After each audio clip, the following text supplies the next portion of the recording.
গোপাল, আমার কথা শুনতে পাচ্ছিস? কে গো তুমি মেয়ে? আমায় ডাকছো কেন? উমা, তোকে ডাকবো না তো কাকে ডাকবো? তোর কাছেই তো আমি আসতে চাইছি গোপাল। তুমি আমার ঘরে আসবে? কিন্তু মা, আমি যে খুব গরিব, আমি কিভাবে তোমার সেবা করব মা? তুই আমায় যেভাবে সেবা করতে চাস, আমি সেভাবেই তো সেবা নেব। একটা কথা সব সময় মনে রাখবি, যে খায় চিনি যোগায় চিন্তামণি। আমি আসছি, আমি আসছি, আমি আসছি তোর কাছে। এসো মা, আমার যেরকম সাধ্য আমি সেইভাবেই তোমার আরাধনা করব। কি বলছো গো? কাকে আরাধনা করবে গো? কে আসবে? গিন্নি, মা আসছে। সে তো জানি, কিন্তু তুমি অমন করছো কেন? জানো গিন্নি, আমি স্বপ্ন দেখলাম মা আমার কাছে এসে বলছে আমি তোমার বাড়িতে আসবো, সামনে পুজো। তার মানে মা আমার কাছে এবার পুজো নিতে চাইছেন। আমরা কি করে পুজো করবো? আমাদের তো দিন আনার দিন খাওয়া। তা জানি না, মা বলেছেন যে খায় চিনি তার যোগায় চিন্তামণি। ইনি যদি সব ভার নেন তাহলে তো মিটেই গেল। হ্যাঁ গো, সময় তো আর বেশি নেই। না, চোখ বুঝলেই চলে আসবে। সকাল হতে দাও, মহারাজের কাছে গিয়ে বলবো সব। দেখি মহারাজ কি করেন। হ্যাঁ গো, এবার মেয়ে জামাইকে আনবে তো? হ্যাঁ গো, আনবো। আমি কালই খবর পাঠাবো, চিন্তা করো না।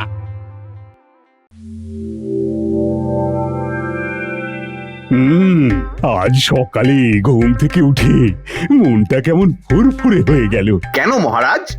বলি মন্ত্রী, তোমার চোখে কি নেবা হয়েছে? প্রকৃতির পরিবর্তন তোমার নজরে এলো না? দেখছো না, নীল আকাশ আর সাদা মেঘের ভেলা। হ্যাঁ, তা তো দেখছি। তাতে কি হলো মহারাজ? না মন্ত্রী না, তোমার না কোনো জ্ঞান গম্যই নেই। প্রকৃতির পরিবর্তন, তার মানে মা আসছেন, আর সেটাও তোমার চোখে পড়ছে না। হ্যাঁ মহারাজ, সেটা ঠিক। মহারাজ, আমার মনটাও না আজ খুব ফুরফুরে আছে। বাবা বাবা বা, তোমার মন ফুরফুরে, বাহ বাহ বাহ, খুব ভালো খুব ভালো। মহারাজ, ভোর রাতে স্বপ্ন দেখে না ঘুম ভেঙে গেল। কি স্বপ্ন গোপাল? স্বপ্ন দেখলাম মা আসছেন, ত্রিনয়নী। সে কি দৃষ্টি, করুণা যেন ঝরে পড়ছে। আমাকে আমাকে বললেন, গোপাল আমি তোমার কাছে আসছি, তোমার ঘরে। তাই নাকি? মার জায়গা পেলেন না, তোমাকে স্বপ্নে দেখা দিলেন।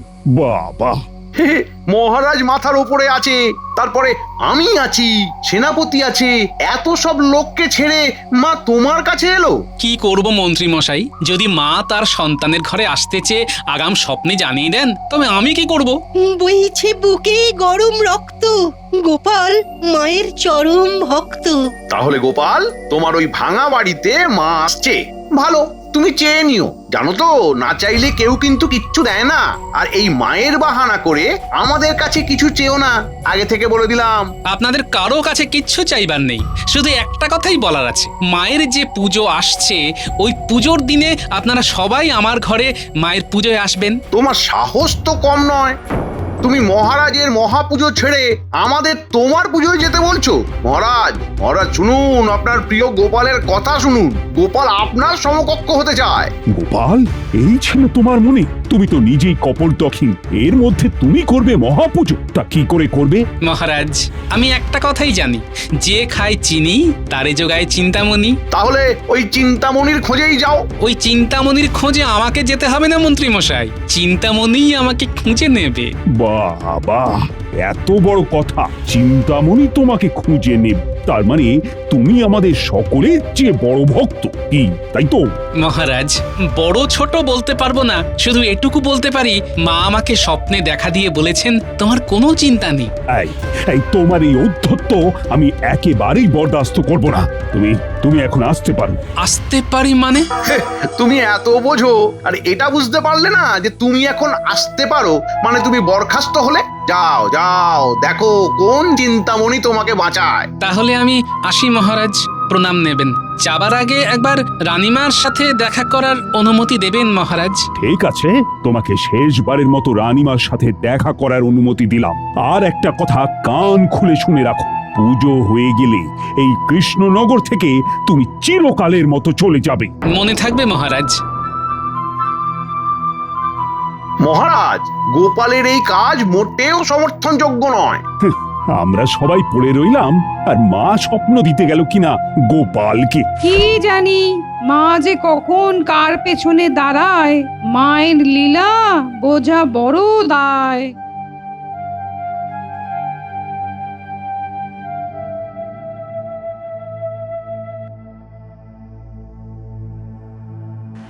রানীমা, ভেতরে আসতে পারি? কে? এসো এসো। প্রণাম রানীমা। বলো গোপাল, কি খবর? এখন তো তোমার রাজপ্রাসাদে থাকার কথা, তুমি এখন আমার কাছে কেন? আমি আজ থেকে কর্মচ্যুত রানীমা। মহারাজ আমাকে বরখাস্ত করেছেন। সে কি? কেন? আমিও ঠিক বুঝতে পারলাম না রানীমা, শুধু একটা সত্যি কথা বললাম, সেই সত্যি কথাটা কেউ মেনে নিতে পারলো না রানীমা। সত্যি কথা? কি সত্যি কথা গোপাল? রানীমা, কি বলবো, আজ ভোর রাতে না মা আমার স্বপ্নে এলো। স্বপ্নে মা? হ্যাঁ রানীমা, আজ ভোর রাতে আমি স্বপ্ন দেখলাম মা আসছেন আমার বাড়ি, আমার কাছে পুজো নিতে। এই এই ভালো খবরটা মহারাজের কাছে বলতেই মহারাজ আর মন্ত্রীমশাই আমাকে নিয়ে অধিক রঙ্গ করলেন। তারপর মহারাজ বললেন যে আজকে এই মুহূর্ত থেকে আমি যেন আর তোমার মুখ না দেখি। মহারাজ এ কথা বললেন? আমায় শুধু পুজোর কটা দিন এখানে থাকতে দিয়েছেন রানীমা। আমি আপনার কাছে একটা আর্জি নিয়ে এসেছি। কিসের আর্জি? তোমার সব আর্জি আমি অনুমোদন করব, বলো। আমাকে তো মহারাজ ত্যায্য করলেন রানীমা, আমার বাড়ির পুজোয় আপনি আসবেন, কিন্তু আমি আর কাউকে চিনি না, আমি আপনাকে চিনি রানীমা। তোমার কোনো চিন্তা নেই গোপাল, আমি তোমার বাড়ির পুজোয় আসব, তুমি কোনো চিন্তা করো না। আমি ধন্য রানীমা।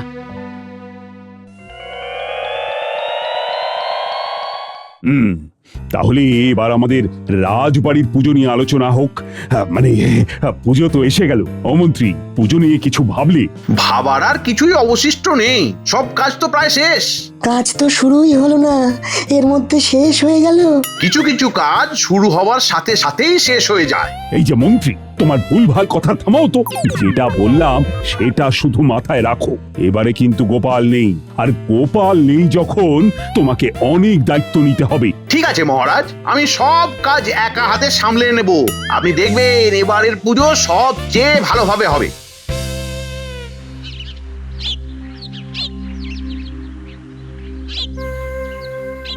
কি গো, ফিরে এলে যে? আমার রাজসভার কাজ শেষ হলো গিন্নি, মহারাজ আমাকে বরখাস্ত করেছেন। কি গো, তাহলে কি করে হবে? মহারাজ পারলেন তোমাকে এইভাবে বরখাস্ত করতে? কেন করলে না? আমি স্বপ্নের কথা বলতেই মহারাজ আর মন্ত্রী আমাকে নিয়ে ব্যঙ্গ করতে শুরু করলেন। এবার কি হবে? কি করে মায়ের পুজো হবে? আমি তো ওই নিয়ে কিচ্ছু ভাবছি না, আমার মাথায় শুধু একটা কথাই ঘুরছে, যে খায় চিনি তারে যোগায় চিন্তামণি। বাবা, বাবা এসে গেলাম। খুব ভালো করেছো বাবা জীবন, খবর দেওয়ার আগেই চলে এলে। কালই তোমাদের খবর পাঠাবো বলে ভাবছিলাম, দেখো আজই তোমরা চলে এলে। আচ্ছা, মাথায় ওই বস্তার মধ্যে কি আছে? নারকোল আছে বাবা, এবার আমাদের নারকোল গাছে প্রচুর নারকোল হয়েছে বাবা। বাবা খুব ভালো করেছো। ঘরের ভেতরে যাও, ঘরের ভেতরে যাও, এই বিশ্রাম নাও। হ্যাঁ, উফ, এই দিনটার জন্য কতদিন অপেক্ষা করেছি। গোপালবিহীন রাজসভা, আহা আহা। মন্ত্রী মশাই, আমাদের তো রাজসভাতে একটা পদ খালি হলো, তো গোপালের জায়গায় কাকে নেওয়া যাবে সেটা কিছু ভাবলেন? সবে তো গেল, একটুখানি সবুর করো। আর মানে গোপালের এবার আর কোনো বাঁচবার উপায় নেই। এই প্রথম কৃষ্ণনগর রাহু মুক্ত হলো। শোনো, আমাদের একমাত্র কাজ এবারে রাজবাড়ির পুজোটা ঠিক করে উতরে দেওয়া, আর গোপালের পুজোটাকে ভন্ডুল করতে হবে। আচ্ছা, এই গোপালের পুজো ভণ্ডুল করতে গেলে আমাদের কি করতে হবে? গোপালের ওপর নজর রাখতে হবে। আমি আজই বটা ঘটার কাছে যাচ্ছি, গোপালের সব খবর পুঙ্খানুপুঙ্খ আমার চাই। আপনি কি এক্ষুনি যাবেন? হ্যাঁ, বটা ঘটার কাছে আমাকে যেতেই হবে। ঠিক আছে, আপনি যান, বেশ ভালো করে একটা শিক্ষা দিতে হবে। কি খবর হলো কাল জানতে পারবো। হ্যাঁ, কাল সব জানাবো, চলি।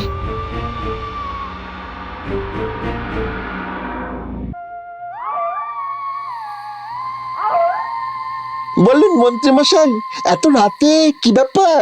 তোদের এবার বিশেষ কিছু করতে হবে না, শুধু শুধু নজর রাখতে হবে কার উপর নজর রাখতে হবে? গোপালের ওপর। গোপাল কি করে, কোথায় যায়, কার সাথে কথা বলে, এই সব খবর আমার চাই। আমরা কি গোপালের পেছন পেছন ঘুরবো? অনেকটা তাই। তোদের সারাদিন গোপালের ওপর নজর রাখতে হবে। গোপালকে নাকি মা স্বপ্ন দিয়েছে। গর্ভধারিণী মা? না না, মা দুর্গা ভোর রাতে স্বপ্ন দিয়ে বলেছেন উনি নাকি এবার গোপালের বাড়িতে আসছেন। এটা তো খুব হাসির কথা। মন্ত্রী মশাই, আমার তো হাসতে হাসতে পেট ফেটে গেল। মা তো লোক পেলেন না, শেষকালে গোপাল ভাঁড়ের বাড়িতে আসবেন। তাই না তাই? তাহলে এই নজর রাখার জন্য আমাদের কত করে সাম্মানিক দেবেন মন্ত্রী মশাই? দুটো করে মোহর প্রতিদিন। মোটে দুটো করে? ওটা 4 করুন, তাহলেই ভালো লাগবে। কি বলিস ঘটা? হ্যাঁ, এটা ঠিক বলেছিস। রাজকার্য বলে কথা। ঠিক আছে ঠিক আছে, তাই হবে। তাহলে কাল থেকে শুরু করে দে। তাহলে এখন দুটো করে মোহর অগ্রিম দিন। উফ, ও ঠিক আছে, এই নে, এই শেষ। আর তোদের সাথে কাজ করব না।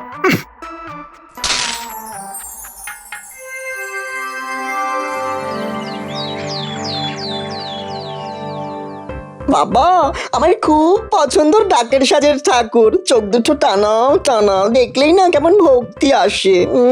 ঠিক বলেছো বাবা। ওগো, এই নাও আমার জমানো কিছু মোহর। প্রতিমা বায়না দিতে যাচ্ছ, কুমোর তো অগ্রিম চাইবে। মা, আমিও কিছু মোহর এনেছি। শোন মা, ওগুলো পুজোর জন্য রাখ। যদি প্রতিমার দাম বেশি হয় তাহলে ঘট পুজো করে মাতৃ আরাধনা করব। চলো বাবা জীবন, আমরা মায়ের নাম করে বেরিয়ে পড়ি। ওরে পুঁটি, ন্যাপলা, গুলটে, তোরা ঘরে থাক, ঘরে অনেক কাজ আছে। ওই দেখো, বটা আর ঘটা গোপাল দাদুর পিছু নিয়েছে। পিছু নেওয়া বার করছি, চল তো এবার আমরা ওদের পিছু নেব। ও দিদা, একটা বড় দড়ি দাও তো, ওদের কায়দা করে এমন উল্টে ফেলবো না, ওরা তখন বুঝতে পারবে। আমাদের পুজোকে পণ্ড করা, আমিও তোদের সাথে আছি।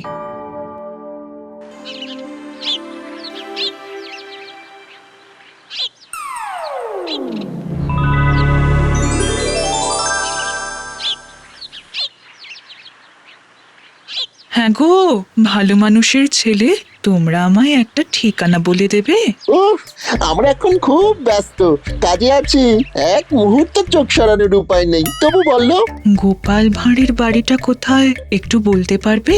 গোপালের বাড়ি যাবে কেন? আমার খুব দরকার। ভুল রাস্তা দেখিয়ে দে। ঠিক বলেছিস, গোপালের বাড়ি যাবে। গোপাল তো ওই দিকে থাকে। তুমি যে রাস্তা দিয়ে এসেছো ঠিক সেই রাস্তা ধরে হাঁটতে থাকো, একটু হাসতে হবে আর কি। তোমরা ঠিক রাস্তা দেখিয়ে দিয়েছো তো? হ্যাঁ গো, এগিয়ে যাও, একদম নাক বরাবর। ধন্যবাদ বাবারা, তোমরা খুব ভালো মানুষ।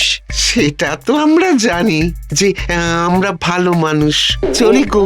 যাও যাও বাছারা, তোমাদের দুজনের চোখে ধুলো পড়ুক।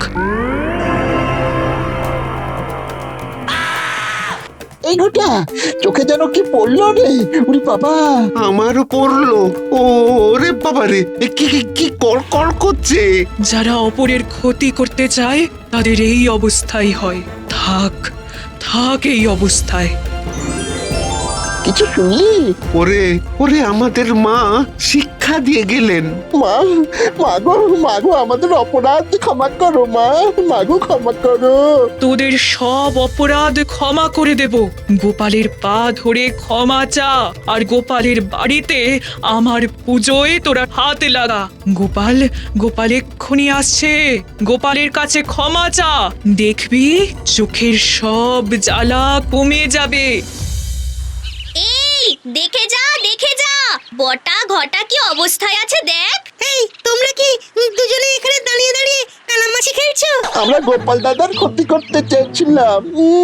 মা আমাদের শাস্তি দিয়েছেন। আমরা গোপাল দাদার পুজোতে কাঁধে কাঁধ লাগিয়ে সাহায্য করবো। হুরি বাবারি, চোখে খুব জ্বালা হচ্ছে।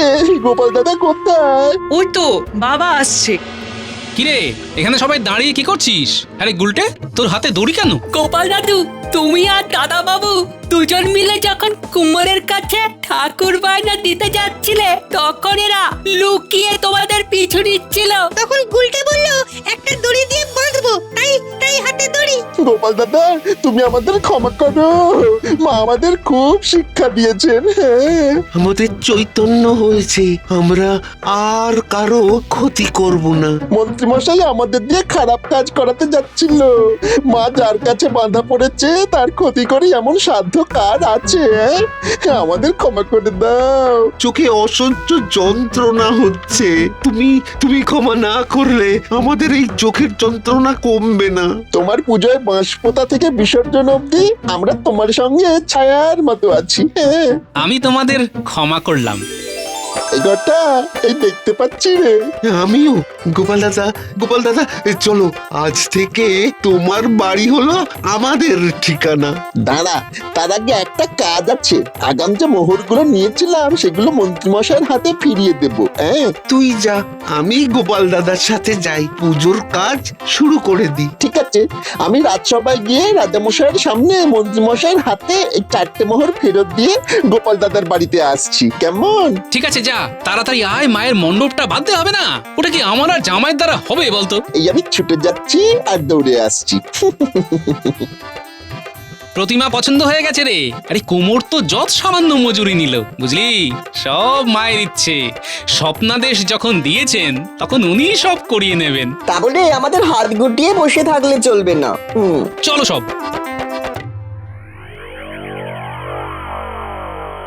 মহারাজ, এবারে পুজোয় এখানে থাকা হবে না মহারাজ।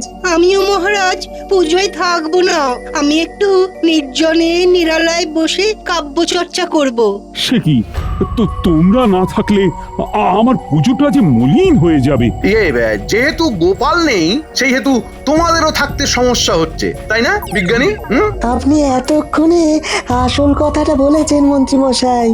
সত্যি আমি আর সভাকবি স্বেচ্ছায় এই কৃষ্ণনগর ত্যাগ করব মনে করেছি।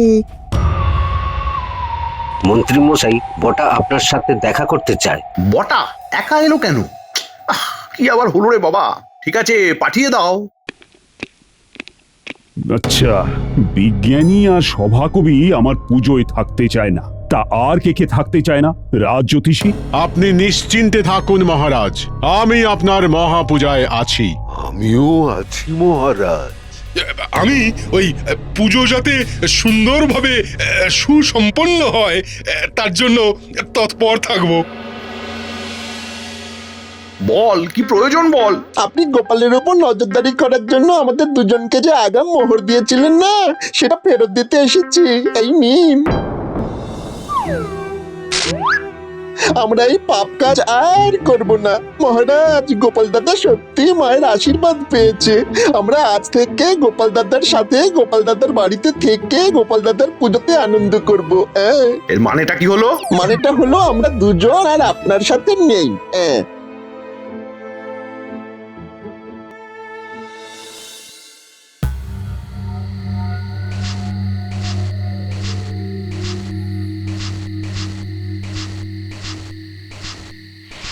মহারাজ, আপনি কি করছেন সেটা বুঝতে পারছেন?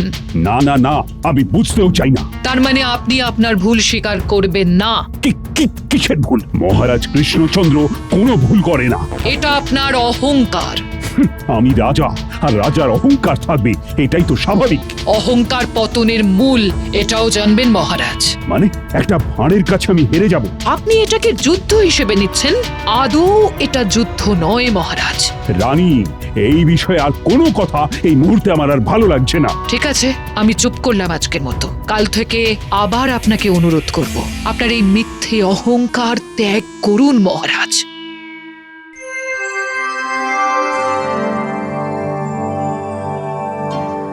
কাল দেবীর বোধন, কিভাবে যে সব কাজ সারা হয়ে গেল ভাবতেও কিরকম অবাক লাগছে। বাবা, এটা তো আপনারই কথা, যে খায় চিনি যোগান চিন্তামণি। যা বলেছো জামাই, দেখলে না মা কিভাবে আমাদের দিয়ে কাজ করিয়ে নিল। এখনো একজনের জন্য মনটা ভীষণ খারাপ, বুঝলি? কার জন্য বাবা? রানীমার জন্য। রানীমা আমার পুজো না এলে আমার পুজো তো সম্পূর্ণ হবে না রে। আসবেন গোপাল দাদা, রানীমা ঠিক আসবেন। গোপাল দাদু, ও গোপাল দাদু, ঢাকিকে ঢাক বাজাতে বলো না, ও ঢাকি ভাই, ঢাক বাজাও, পঞ্চমী থেকেই শুরু মাতৃবন্দনা।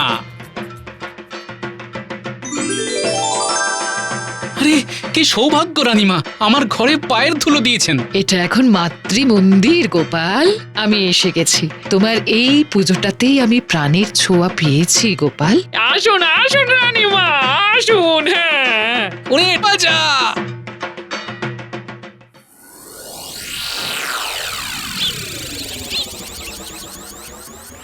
না না না, এইরকম প্রাণহীন পুজো কখনো হয়নি, কখনো না। তোমার এত অহংকার কৃষ্ণচন্দ্র। কে?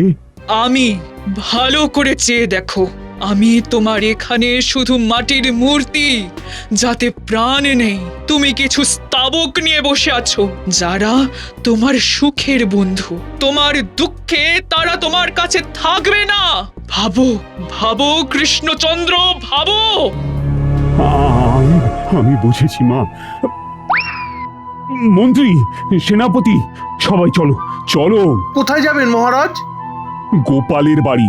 কিন্তু মহারাজ, এখানে তো মা এখানে নেই, মা আছেন গোপালের বাড়ি।